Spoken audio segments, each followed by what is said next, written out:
for this year, sabi ko ganun, wala tayong bibiling kundi needs. Sacrifice.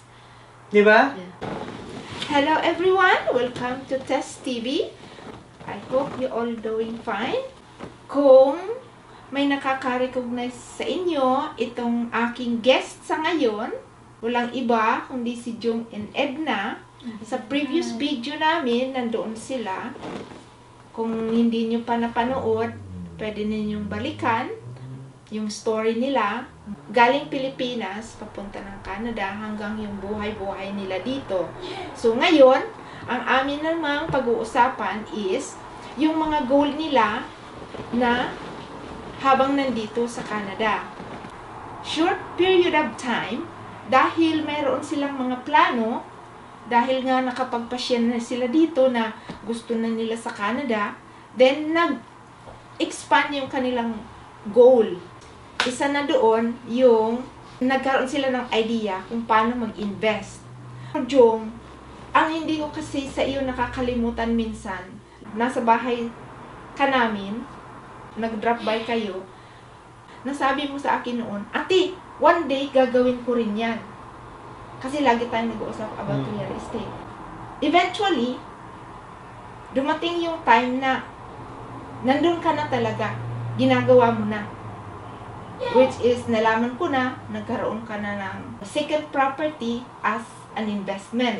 What made you decide na sa real estate ka mag-invest? Alam mo naman pag real estate, let's say, like ng economy ng di ba? May ups and down, pero most of the time, in 10 years, isang down lang yan eh.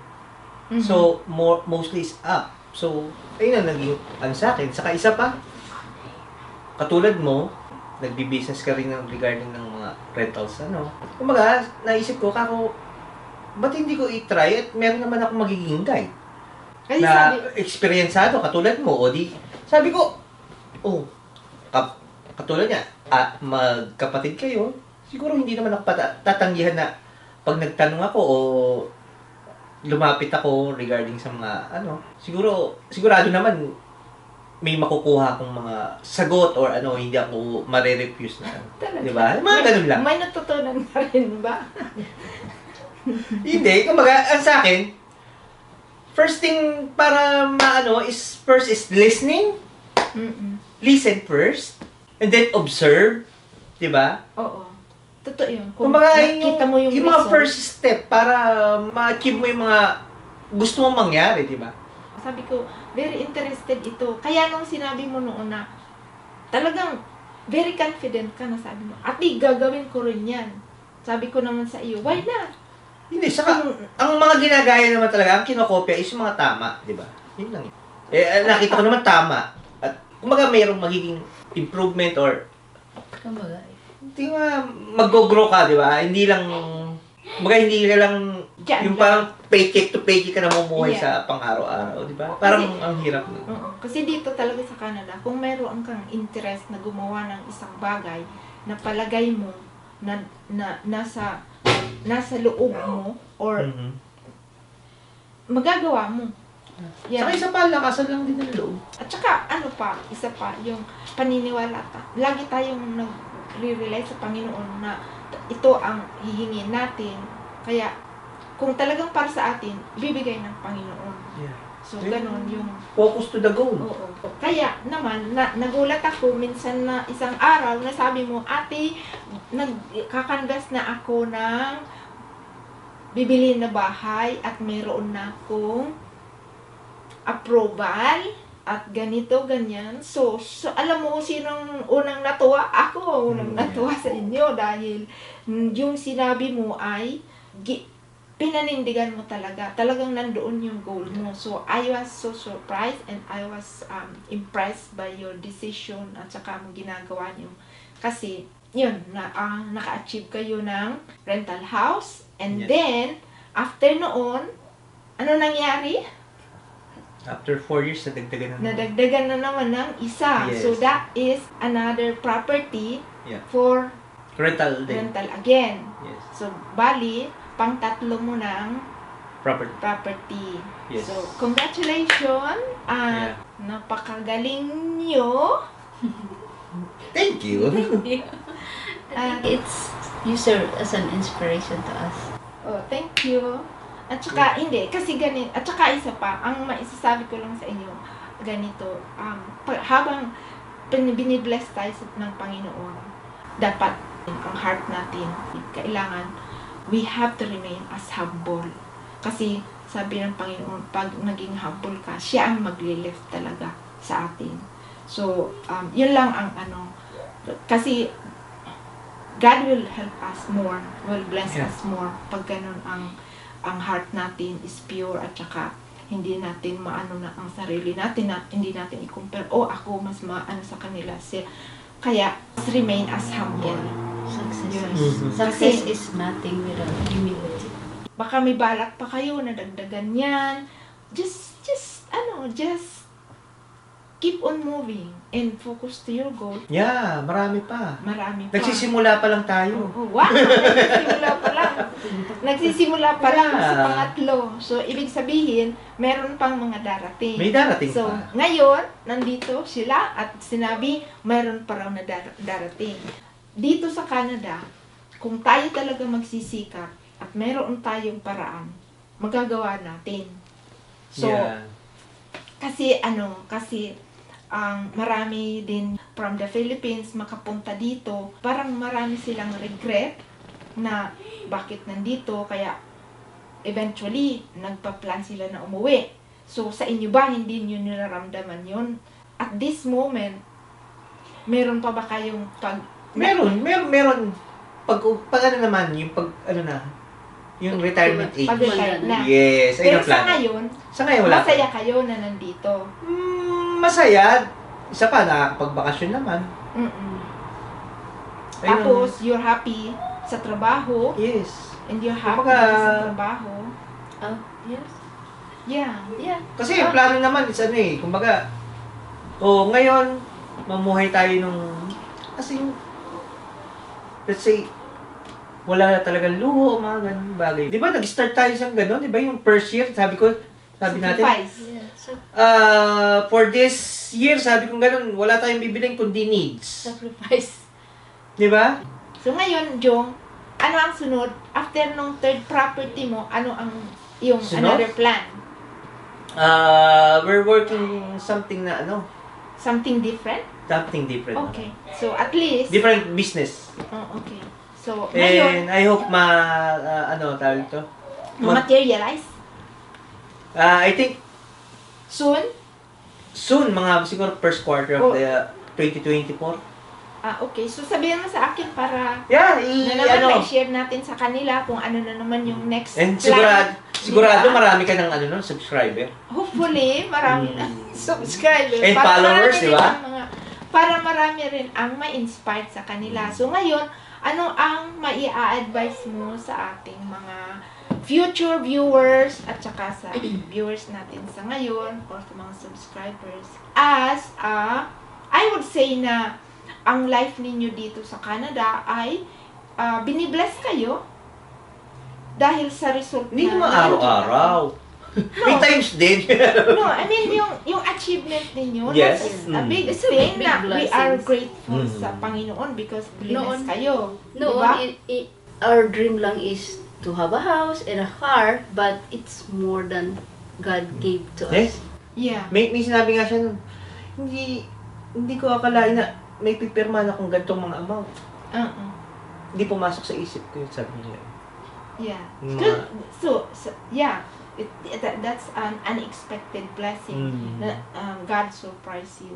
So kaya walang imposible talaga kung ipanalangin natin at saka hingin natin sa Panginoon at saka yung syempre gagawa tayo din ng paraan. We only ask guidance ng Panginoon. So Bago rin natin yung nakamit, dumaan din tayo ng yun nga, hirap. marami din ng pinagdaanan. Ang kagandahan lang, hindi tayo nag-give up. Walang give up, saka trust your partner. Totoo yun. Totoo yun. Yeah. So, anong masasabi mo sa kanila na para maiwan mong message? Lakasan lang ng loob. Lakas ng loob. Ay, kasi, Tapos, ay ang number one, nagkukulang ang isang tao eh. so ngayon, sa inyong mga rental property, ano ang inyong experience as a landlord? Kasi ikaw ang nagmamanage, di ba? Yes. You know what? The worst na experience namin is, may mga tawag, oo. May mga tawag na, let's say, in the middle of the night, pero, Kahit middle of the night, tinatawagan ko. yeah, like nung wala ng, Kuryente? hindi nawala ng kuryente. Kumbaga, nag-shutdown yung kanilang heater at, winter. Oo, madalas kasi. Sino tatawagan ko? Middle of the night. Merong on the spot na dapat kumilos ka kahit sabihin mong kalagitnaan ng tulog mo. Totoo yun. Hindi ka pwedeng magpatagal na ilang oras man lang. Kasi Ano katulad ginagawa noon, nung mo? last tenant namin na meron silang baby. Mukhang ganda nga doon, dito wala eh. Yes. Minsan nagkaroon ng problema doon sa sa fourplex namin. Mhm. Alam mong ginawa namin? Ipinahotel ko yung mga Oh tenant. my God. Yeah. For, I think, hanggang natapos yung, na-fix nila yung, I think, 2 days. Naka-hotel sila. Apat na Tenant. Tao. Kwarto. 4 na units. Ayun nga, meron kami kilalang handyman na siya yung tinatawagan namin every time na meron problema yung bahay. And hindi niya filled yun, ginawa niya, or hindi niya kabisado yung furnace. So, Meron siya siya. mismong tumawag ng taong mag-fix nun.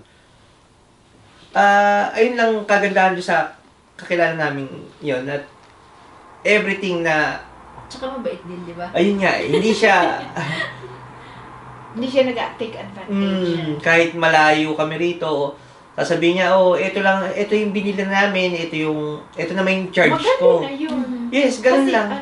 Wala kaming binabayaran ng monthly. So ngayon, ang plano mo talagang ikaw lang ang magmamanage. Yes. Kasi 10% din kasi mawawala sa'yo pag, 10%. pag pinamahala mo sa ibang. Plus, yung expenses pag nagkaroon ng problema. Yes. Yeah. And then 10% May commission. commission. So, yun, additional. Yes. Tapos may commission pa siya. Yes. Paraan. Yes, ayun nga eh. So, ano pa ba? Yeah. Ano pa ba yung And ito ang pinaka-worst namin na naging tenant. Inabandon yung bahay.